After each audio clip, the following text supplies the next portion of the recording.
Buenos tardes, amigos. Here I am for a few more stories today. And I'm going to start with a good one. It's called Roly Poly.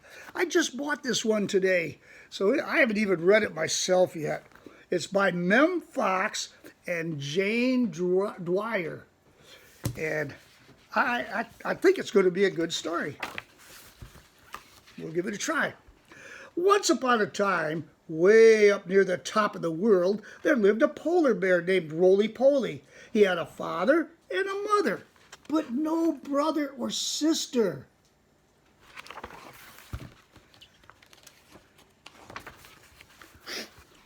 The bed he slept in was his bed, and his bed alone.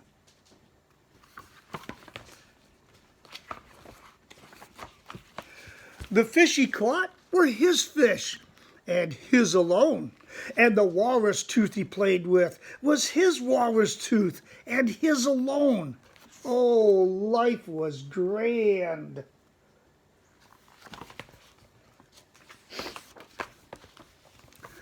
Then, one morning, Roly Poly found a perfect stranger sharing his very own bed. "Hey, who is that?" he asked. "A little brother," said his father. "His name is Monty."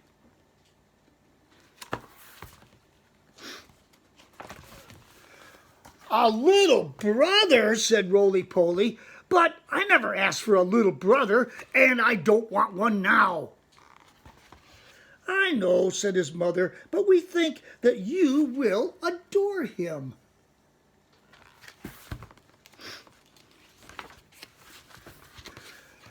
Roly Poly put his nose in the air and pretended not to hear.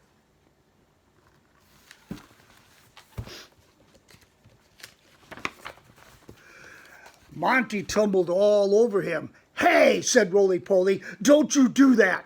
I never asked for a little brother, and I don't want one now." And he stood up and he stormed off. Oh, look at that.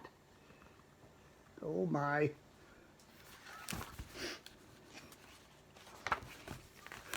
Later, Monty sat on him. "Hey," said Roly Poly, "don't do that. I never asked for a little brother, and I don't want one now." So he stood up and he stormed off again. "I'm coming too," said Monty. Roly Poly put his nose in the air and he pretended not to hear.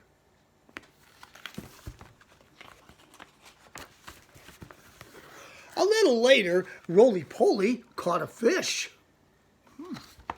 He was just about to eat that fish when Monty grabbed it from him.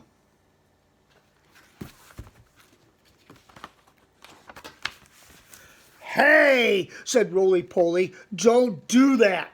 I never asked for a little brother, and I certainly don't want one now."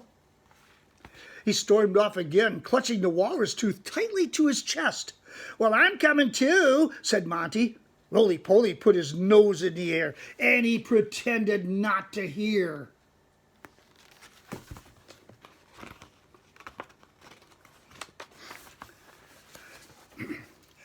Monty crept up behind Roly Poly, and he snatched the walrus tooth right out of his paws. "Hey, get lost," yelled Roly Poly. "Get lost right now." At precisely that moment, the ice beneath them groaned and ...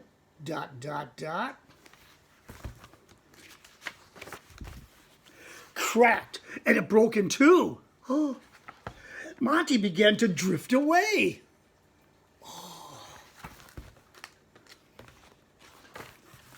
Roly Poly put his nose in the air, and he pretended not to notice. The gap in the ice grew wider. "Help!" cried Monty. "Help!" And Roly Poly pretended not to hear.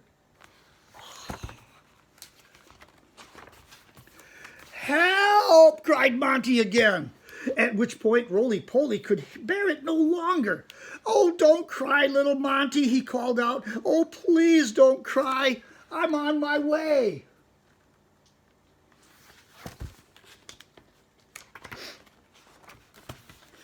And he leapt into the icy sea. And from that day onward, believe it or not, and in spite of everything, Roly-Poly and his little brother lived happily ever after. Well, ...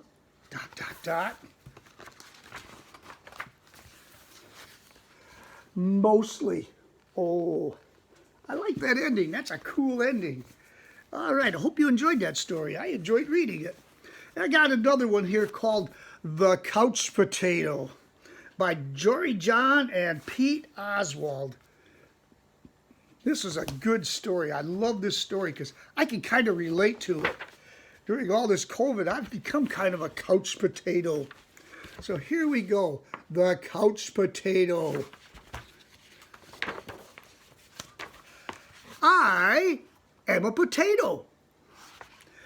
Not a small potato like my brother. Not a sweet potato like my mother. Not a mashed potato like my Uncle Stu. I am a couch potato. Oh yeah, it's true. My favorite place to slouch is on the couch. I spend all my free time sitting in this exact spot. Ah. Why would I ever leave this comfy, cozy couch? It's got everything a potato could need. ...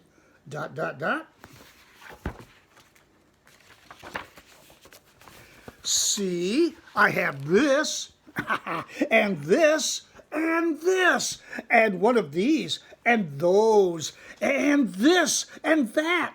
Oh, and these. Woohoo.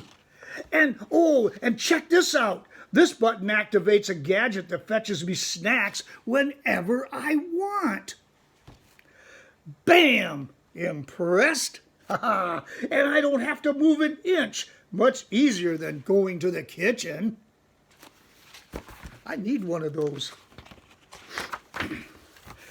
And if the most important thing in life is to be comfortable at all times, then I think I got it all figured out. Ah. But wait. Oh, there's more. I haven't revealed the absolute best part about my whole setup.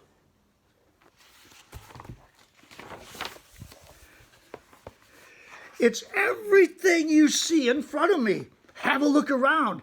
Take it all in. Pretty spectacular, right? Yes, it's a sea of shimmering screens from wall to shining wall.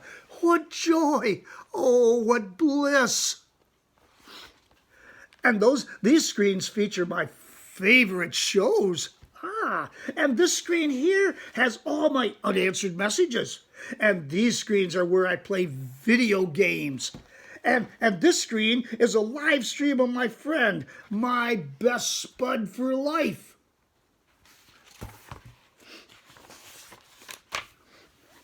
This is how my pals and I spend quality time together. It's much easier than trying to meet up somewhere like folks did in the old days. That's for sure. Hey, Spuddy. Hey, Potato. Yes, from this very couch I can control everything in my life all the time. With just a few taps and a couple clicks. Not bad, huh? Yes, sirree. This is the life. At least that's what I thought until the other day.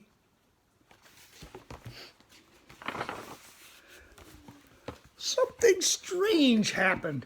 There was a knock at my door. It was a delivery. Whoosh. Woohoo! It was my newest device, a video camera that would allow me to watch myself react while I was watching all my favorite shows. All I had to do was plug it in, and my room, nay, my kingdom, would be complete. But suddenly, uh-oh.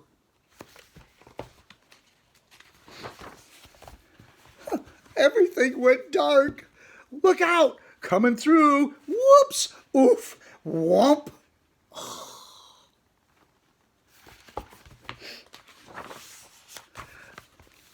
I made it to the window. I pulled back the curtains. There, the sun seemed brighter than I remembered. Oh my. There was nothing better to do, so I decided to take my dog Tater for a walk outside. It had been a while.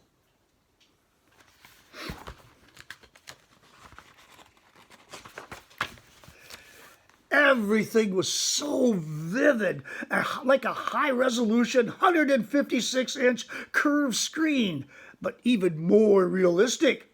Something smelled fresh. After a few moments, I realized that it was the air.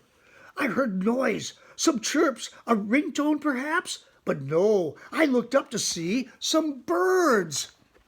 And I wandered down the street from block to block and across the neighborhood. Eventually, I found a park with a hill. There was a massive tree on top. It looked like a desktop background, only it was real.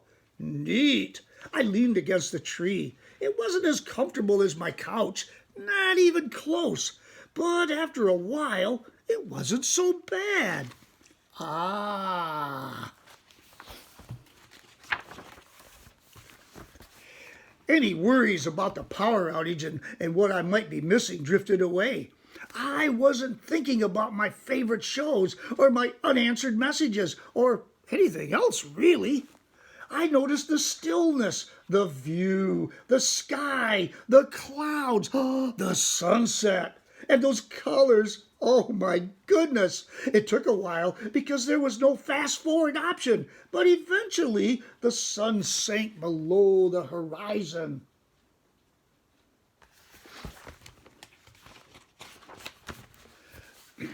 By the time I got home, the power was back on.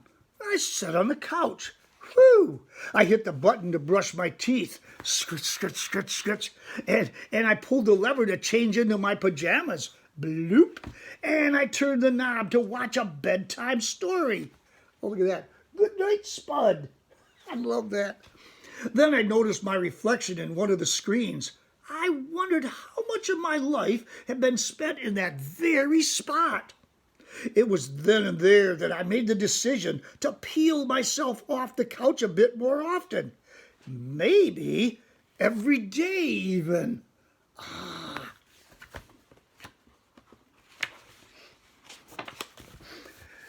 And so that's what I've done.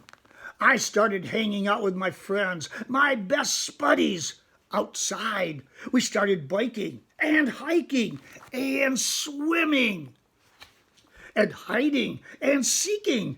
Sometimes we have snacks and play board games. Sometimes we talk all day. We might watch the clouds. There's no big plan. We just see what happens.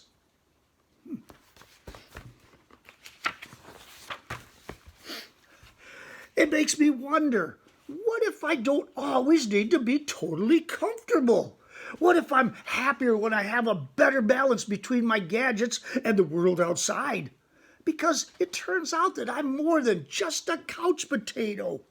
I'm an amusing potato. I'm a smart potato. And I'm a kind potato.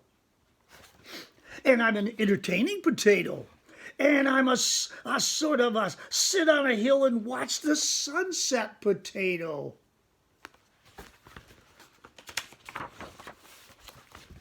Yes, there's a great big world out there, and I want to be part of it in person.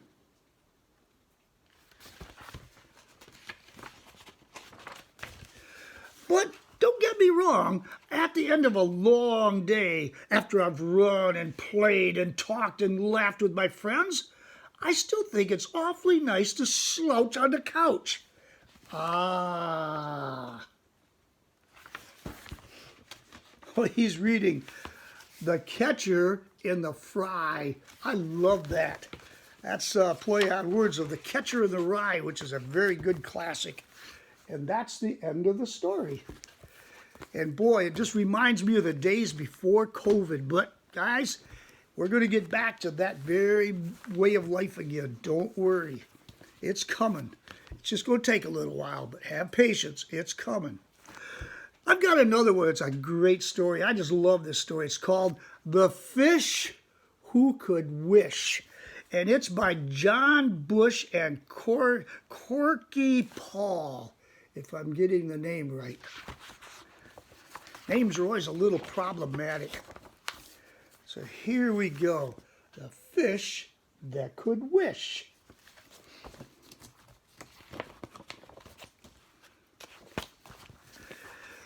In the deep blue sea, of the deep of the blue, swam a fish who could wish, and each wish would come true. Oh, the fun that he had, oh, the things he would do, just wishing away in the deep water blue.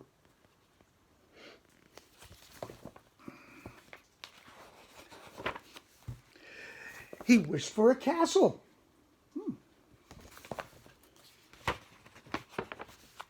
He wished for a car.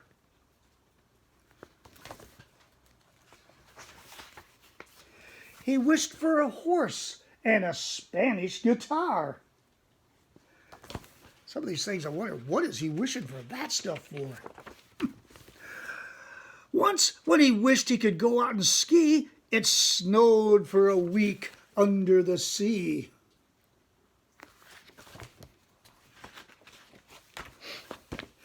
He wished he could fly, and to his delight, flew twice around the world in exactly one night. Wow.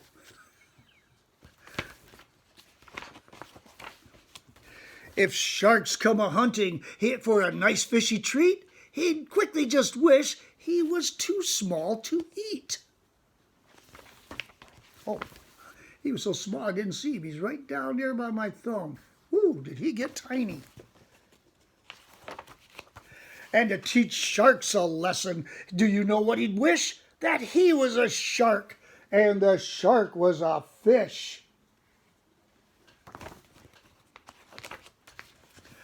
He'd wish himself square or round as a biscuit, triangular, oval, name it, he'd wish it.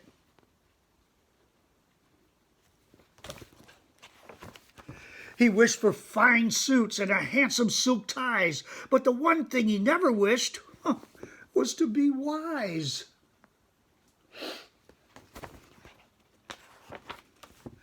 One day, just for fun, that silly old fish wished the silliest wish that he could wish.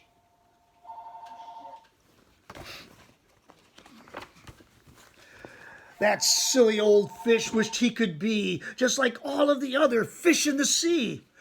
But wishing was something other fish could not do. So that was his very last wish. It came true. Oh no. He should have thought that one through, don't you think? Okay, I got one more. I think you're going to love this book. This is just one of the funniest books. It's called Stuck, and it's by Oliver Jeffers. I've got quite a few of his books in my shelves there, and I will read them over time to you guys because I think he's just a very clever artist and a writer. It all began when Floyd's kite became stuck in a tree. He tried pulling and swinging, but it wouldn't come unstuck.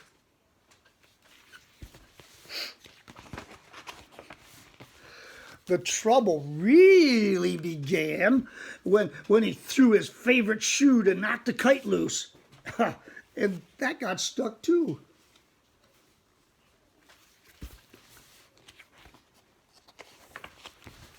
So he threw up his other shoe to knock down his favorite one. And unbelievably, that got stuck as well. And in order to knock down his other shoe, Floyd fetched Mitch.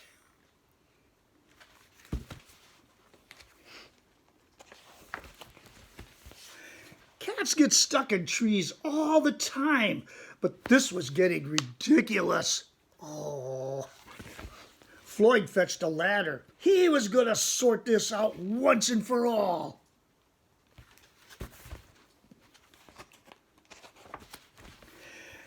And up he threw it. And I'm sure you can guess what happened.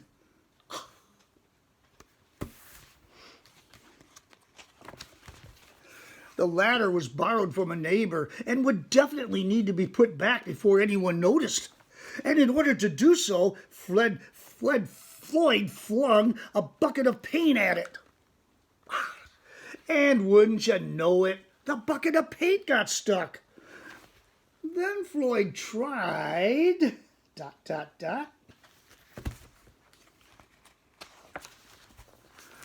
A duck to knock down the bucket of paint, and a chair to knock down the duck, and a friend's bicycle to knock down the chair. And the kitchen sink to knock down his friend's bicycle, and Floyd's front door to knock down the kitchen sink.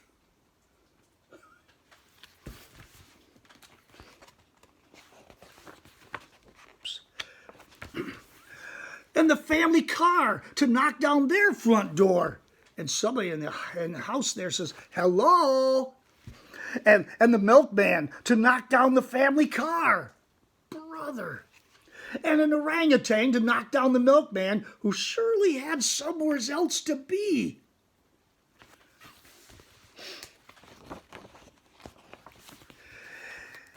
And a small boat to knock down the orangutan.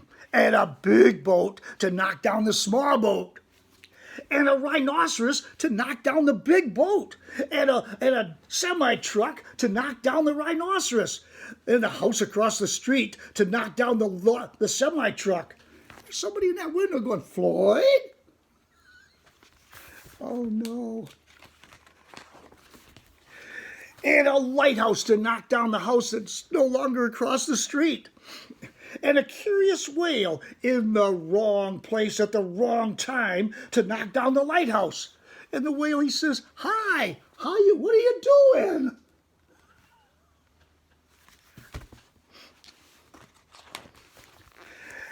And they all got stuck. Oh, somebody's up there in that tree saying, wait till I tell your mother. A fire engine was passing and heard all the commotion. So the firemen stopped to see if they could help at all. Hey, can we help at all? And up they went. First the engine, followed by the firemen, one by one.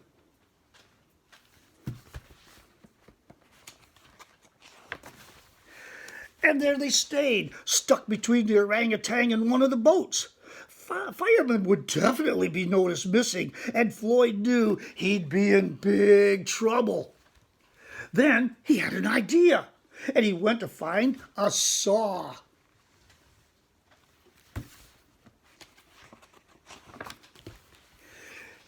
He lined it up as best he could, and he hurled it up the tree.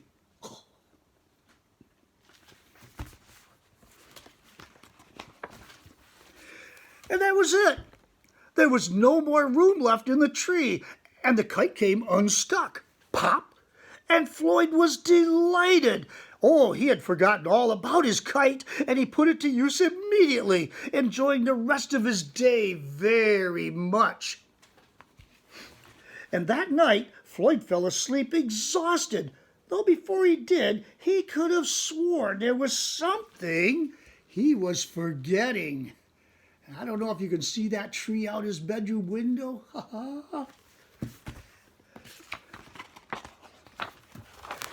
And this is the end right here.